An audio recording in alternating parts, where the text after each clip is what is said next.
ಅಬ್ದುಲ್ಲಾ ಬಾಯ್ ಕಿಧರ್ ಗಯಾ? ಕಿಧರೋ ಗಯಾ? ಒಂದ್ ಸ್ವಲ್ಪ ಸಕ್ಕರೆ ಬೇಕಿತ್ತು. ಒಂದೇ ಒಂದ್ ಪರೋಟ ತಗೊಂಡು 1 kg ಸಕ್ಕರೆ ತಿನ್ಬೇಕು ಅನ್ಕೊಂಡಿದ್ಯಾ?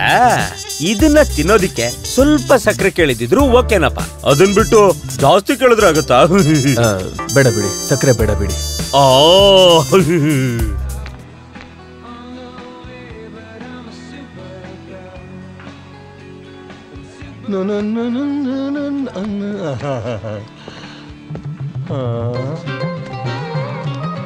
ಅಸ್ತಾಗ್ಫಿರುಲ್ಲಾಹ್ ಅಲೀಮ್.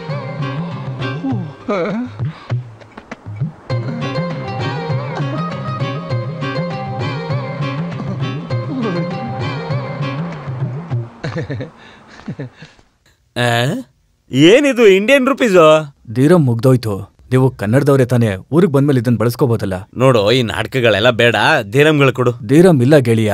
ಇಲ್ಲ ಅಂತ ತಿನ್ನೋಕು ಮುಂಚೆನೆ ಹೇಳ್ಬೇಕಿತ್ತು. ಈ ಇಂಡಿಯನ್ ರುಪೀಸ್ ತಗೊಳಕ್ಕೆ ನಾನ್ ದುಬೈಗೆ ಬಂದ್ ಅಂಗಡಿ ನಡೆಸ್ತಾ ಇದೀನ. ಈ ಇಂಡಿಯನ್ ರುಪಿ ಇದೆಯಲ್ಲ, ಇದು ಇಂಡಿಯಾದಲ್ಲಿರೋ ಏರ್ಪೋರ್ಟ್ ಅಲ್ಲೇ ನಡೆಯೋದಿಲ್ಲ. ಇದಿಲ್ಲಿ ಯಾವ್ದಕ್ಕೂ ಯೂಸ್ ಆಗಲ್ಲ. ತಗೋ. ಏನಾಯ್ತಪ್ಪ? ಹೊಟ್ಟೆ ತುಂಬಾ ತಿನ್ಬಿಟ್ಟು ಇಂಡಿಯನ್ ರುಪೀಸ್ ಕೊಡ್ತಾ ಇದ್ದಾರೆ. ಪರವಾಗಿಲ್ಲ, ಕಾಸು ನಾನ್ ಕೊಡ್ತೀನಿ. ಇದು ನಾನ್ ನೋಡ್ಕೋತೀನಿ. ನೀನ್ ಅಲ್ಲೋಗಿ ಆ ಪಾತ್ರೆಗಳನ್ನ ತೊಳ್ದಿಕ್ ಬಿಡು.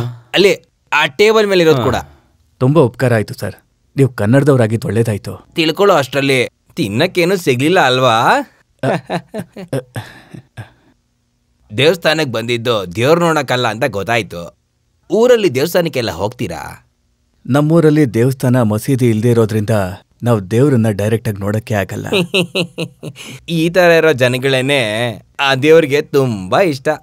ಯಾವಾಗ್ಲೂ ಬಿಟ್ಕೊಡೋದಿಲ್ಲ ಅಲ್ವಾ? ನಾನು ಅವ್ರ ಬಗ್ಗೆ ಎಲ್ಲ ಯೋಚಿಸೋದಿಕ್ಕೆ ಖಂಡಿತ ಸಾಧ್ಯ ಇಲ್ಲ. ಹಂಗಲ್ಲ, ಕೆಲ್ಸ ಯಾವ್ದು ಸಿಗ್ಲಿಲ್ವಾ? ಇಲ್ಲ. ನಿನಗೆ ಏನ್ ಕೆಲ್ಸ ಗೊತ್ತು? ನನಗೆ ಟೀ ಅಂಗಡಿಲಿ ಒಳ್ಳೆ ಎಕ್ಸ್ಪೀರಿಯನ್ಸ್ ಇದೆ. ಹೌದಾ? ಇಲ್ಲಿಂದ ಇಬ್ರು ಲೀವ್ ಮೇಲೆ ಹೋಗಿದ್ದಾರೆ.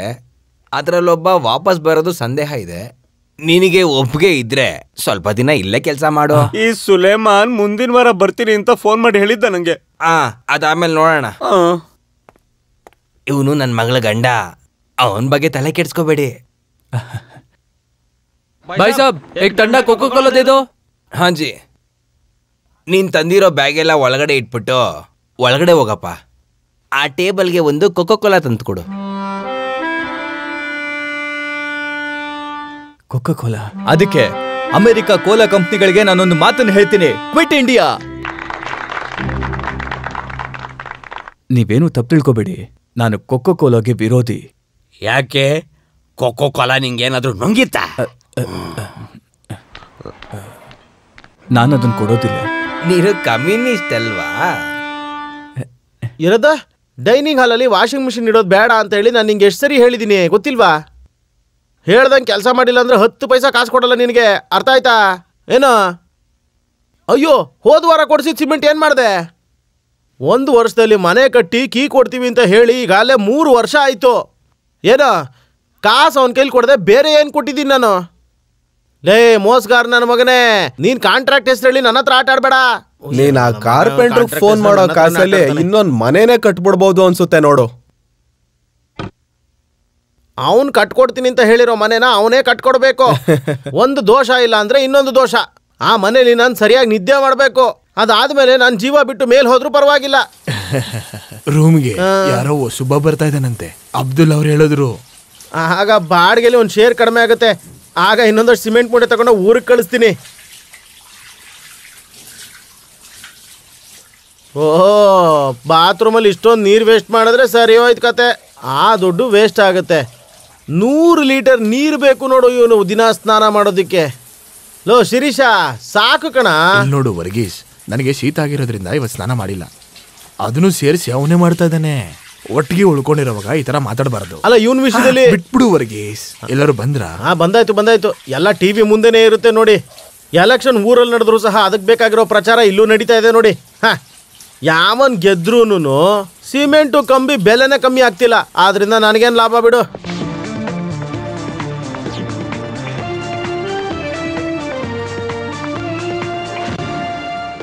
ನಮಸ್ಕಾರ, ನೀವು ನೋಡ್ತಾ ಇದ್ದೀರಾ ಏಷ್ಯಾ ನೆಟ್ ನ್ಯೂಸ್. ಈಗ ಬ್ರೇಕಿಂಗ್ ನ್ಯೂಸ್ ನೋಡೋಣ.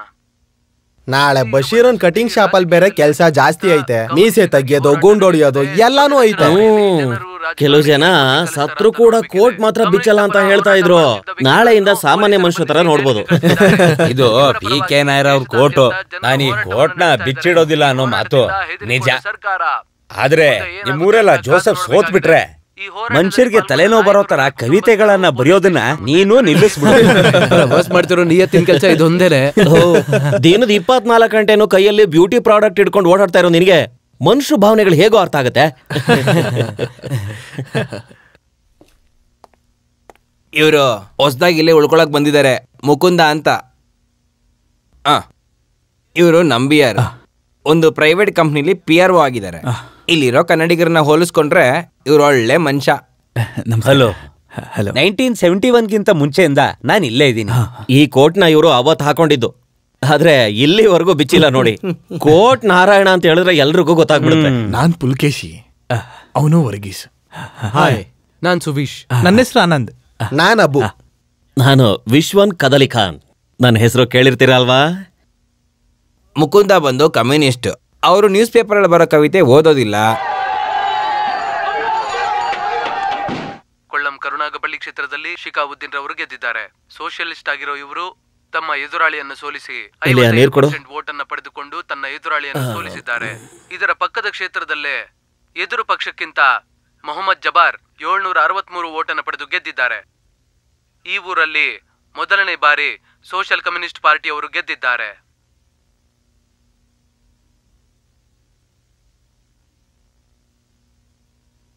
ಈಗ ಚಮ್ಮಣ್ಣೂರ್ ರಿಸಲ್ಟ್ ನ ನೋಡೋ ಸಮಯ. PP ಕರುಣನ್ ಸುಧಾಕರನನ್ನ 700-304 ವೋಟ್ ಅಂತರದಿಂದ ಗೆದ್ದಿದ್ದಾರೆ. ಇವರ ಕ್ಷೇತ್ರದಲ್ಲಿ ಇವರು ಗೆದ್ದಿರೋದು ಮೊದಲನೇ ಬಾರಿ. ಬೇರೆ ಬೇರೆ ಪಕ್ಷದವರು ನಾವಿಬ್ರು ಒಟ್ಟಿಗೆ ಪಕ್ಷ ಶುರು ಮಾಡಿದ್ದು, ತಲೆ ತಗ್ಗಿಸಿಕೊಂಡಿದ್ದಾರೆ. ಆದ್ರೆ ಮೆಜಾರಿಟಿ ತುಂಬಾ ಕಮ್ಮಿ ಆಯ್ತು.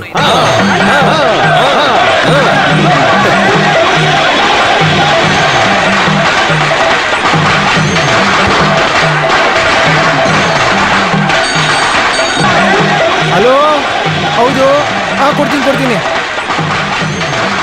ಹಲೋ ಹಲೋ,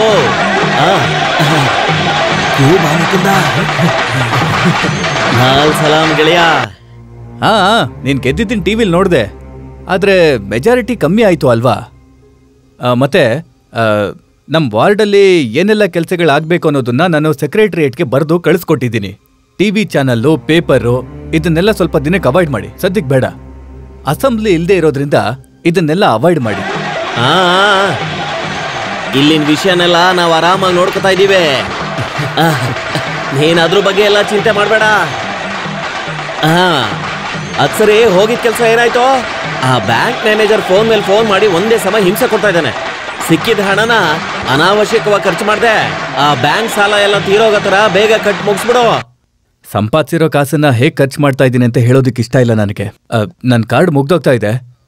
ಅಲ್ಲಿರೋ ಎಲ್ರನ್ನೂ ನಾನು ಕೇಳ್ದೆ ಅಂತ ಹೇಳ್ಬಿಡು. ಸರಿ. ಕ್ಯೂಬಾ ಮುಕುಂದ ನಮ್ ಕೈ ಬಿಟ್ಟು ಹೋದ ಅಂತ ತಿಳ್ಕೊಳ್ಳಿ. ಅಲ್ಗೋದ್ಮೇಲೆ ಎಲ್ಲ ಮರ್ತ್ಬಿಟ್ಟ.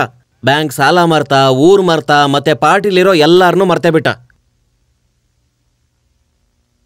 ದುಬೈಯಲ್ಲೀಗ ಅವನು ಒಳ್ಳೆ ಹಣ ಸಂಪಾದನೆ ಮಾಡ್ತಾ ಇದ್ದಾನಲ್ಲ.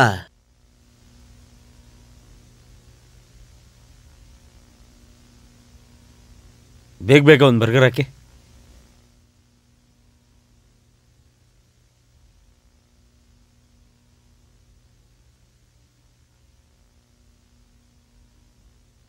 ಇಲ್ಲೋಡೋ, ಸ್ವಲ್ಪ ಅದನ್ನ ಬೇಗ ತಗೊಂಡೋಗ್ ಕೊಡಲಿ. ಬೇಗ ಎತ್ತಪ್ಪ. ಅಬ್ಬಾಸ್, ನಾನಿವಾಗ ಇಲ್ಲೇ ಅಲ್ವಾ ಕೆಲಸ ಮಾಡ್ತಿರೋದು? ಇಲ್ಲ, ಮತ್ತೆ ಅವತ್ ಮಾರ್ಕೆಟ್ ಅಲ್ಲಿ ಭೇಟಿ ಮಾಡು ಅಂತ ಹೇಳಿದ್ನಲ್ಲ, ಅವ್ರನ್ನ ಮಾತಾಡಿಸ್ಲಿಲ್ವಾ? ಅರಬಿಯನ್ ನನ್ಗೇನು ಕೆಲಸ ಕೊಡ್ಲಿಲ್ವಲ್ಲಪ್ಪ. ಅದೇನೋ ಅರ್ಜೆಂಟ್ ಅಂತ ಹೋಗ್ಬಿಟ್ರು. 5-6 ತಿಂಗಳಾದ್ಮೇಲೆ ಅವರು ವಾಪಸ್ ಇಲ್ಲಿಗೆ ಬರೋದು ಅಂತ ಜೇಮ್ಸ್ ನನ್ನ ಹತ್ರ ಹೇಳ್ದ. ಜೇಮ್ಸೇ ಅವ್ರ ಹತ್ರ ಮಾತಾಡಿದ್ದು. ನನಗೆ ಅರಬಿ ಬರಲ್ವಲ್ಲ. ಅಲ್ಲ, ನಾನು ಅವ್ರನ್ನ ಭೇಟಿ ಮಾಡಿದಾಗ ಅವ್ರು ನಿನ್ನ ಕೆಲಸ ಕೊಟ್ಟಿದ್ದೀನಿ ಅಂತ ಹೇಳಿದ್ರಲ್ಲ.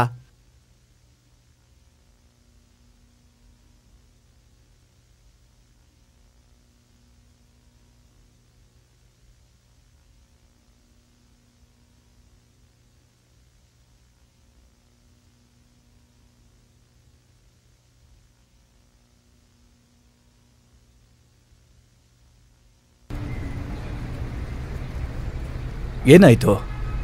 ಅವನು ಆ ಕೆಲಸನ ಅವತ್ತೇ ಇಸ್ಕೊಂಡಿದ್ದಾನೆ. ಅವತ್ತು ನಿನ್ನ ಜೊತೆಲಿದ್ದಲ್ಲ ಒಬ್ಬ ಮುಠಾಳ, ಅವನಿವಾಗ ಆ ಕಂಪ್ನಿಲಿ ಪರ್ಮನೆಂಟ್ ಕೆಲಸಗಾರ. ಯಾರು, ಜೇಮ್ಸಾ?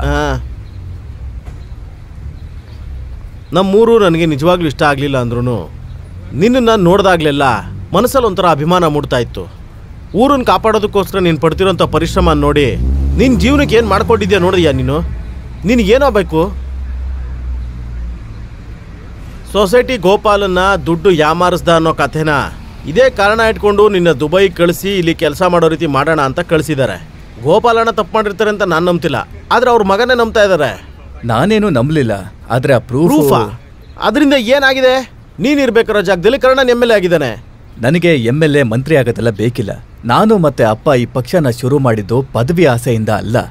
ಆದರೆ ಅರ್ಹತೆ ಇಲ್ದೇ ಇರೋಂಥವನೊಬ್ಬ ಪಕ್ಷಕ್ಕೆ ಬಂದಿರೋದು ಪಕ್ಷದ ಎಲ್ಲ ಜವಾಬ್ದಾರಿಗಳನ್ನ ನೋಡ್ಕೊಳ್ಳೋದಕ್ಕೆ. ಪದವಿನ ಯಾರಿಗೆ ಕೊಡಬೇಕು ಅಂತ ತೀರ್ಮಾನ ಮಾಡೋದು ಪಕ್ಷದ ಜವಾಬ್ದಾರಿ. ಏನೋ ಒಂದು ನಡೀತು ಅಂತ ಹೇಳಿ ನೀನು ಪಕ್ಷದಿಂದ ಲೀವ್ ತಗೊಳ್ಳೋದು ನೀನೇನು AK ಆಂಟೋನಿನಾ?